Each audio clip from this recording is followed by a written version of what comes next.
اب ذرا ایک بدچلن عورت کے مکر و فریب کا واقعہ بھی سن لیجیے۔ بنی اسرائیل کے یہاں ایک پہاڑ تھا جسے وہ بڑی عظمت والا سمجھتے تھے اور اس کی بڑی عظمت و توقیر کرتے تھے، اور اگر کسی بات کا فیصلہ کرتے وقت قسم کھانے کی نوبت آتی تو اس پہاڑ پر چڑھ کر قسم کھاتے اور اسے وہ سچا سمجھ لیتے۔ اس شہر میں ایک خوبصورت عورت تھی جس کا ایک نوجوان سے ناجائز تعلق ہو گیا۔ عورت نے اس کو اپنے مکان میں بلانا شروع کر دیا۔ شوہر کو شبہ پیدا ہو گیا۔ بیوی سے کہا کہ مجھے شبہ ہے کہ میری غیر حاضری میں کوئی تمہارے پاس آتا ہے۔ عورت نے انکار کیا۔ شوہر نے کہا اگر تو سچی ہے تو پہاڑ پر چڑھ کر قسم کھا لے کہ تیرا کسی سے ناجائز تعلق نہیں ہے۔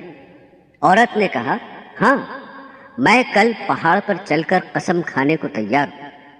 ادھر اس نے اپنے آشنا سے کسی طرح چھپ کر یہ کہہ دیا کہ کل تم پہاڑ کے نیچے ایک گدھا لے کر کھڑے رہنا، میں اور میرا شوہر پہاڑ پر چڑھنے کے لیے وہاں آئیں گے، اور میں شوہر سے کہوں گی کہ پہاڑ پر چڑھتے ہوئے میں تھک جاؤں گی، اس بہانے تمہارا گدھا کرائے پر لے کر میں اس پر سوار ہو کر پہاڑ پر چڑھوں گی۔ تم گدھے والے کے بھیس میں وہاں موجود رہنا اور گدھے پر مجھے سوار کر کے میرے ساتھ ساتھ چلنا۔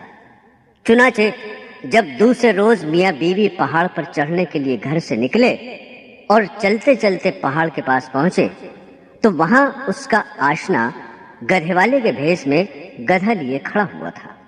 عورت نے شوہر سے کہا چلتے چلتے میں تھک گئی ہوں، مجھے یہ گدھا کرائے پر سواری کے لیے دو۔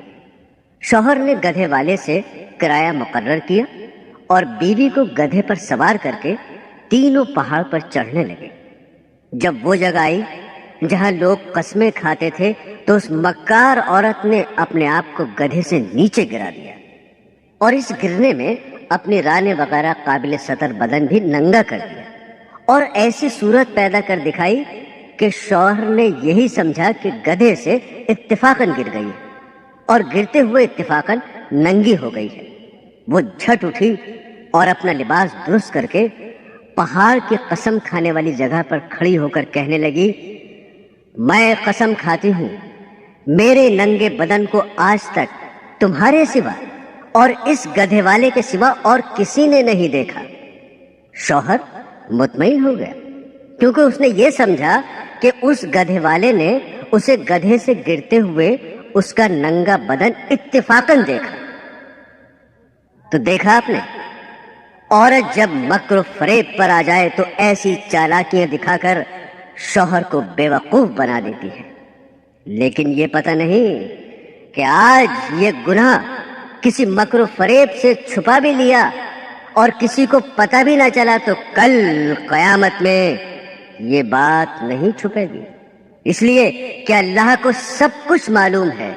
اللہ سے کوئی کام چھپا ہوا نہیں، دنیا والوں سے چھپ سکتا ہے لیکن اللہ تعالیٰ سے نہیں چھپ سکتا، اور اللہ کے نبی صلی اللہ علیہ وسلم نے اس کا عذاب بتا دیا کہ ایسی عورت سینے کے بل جہنم کے اندر چلے گی۔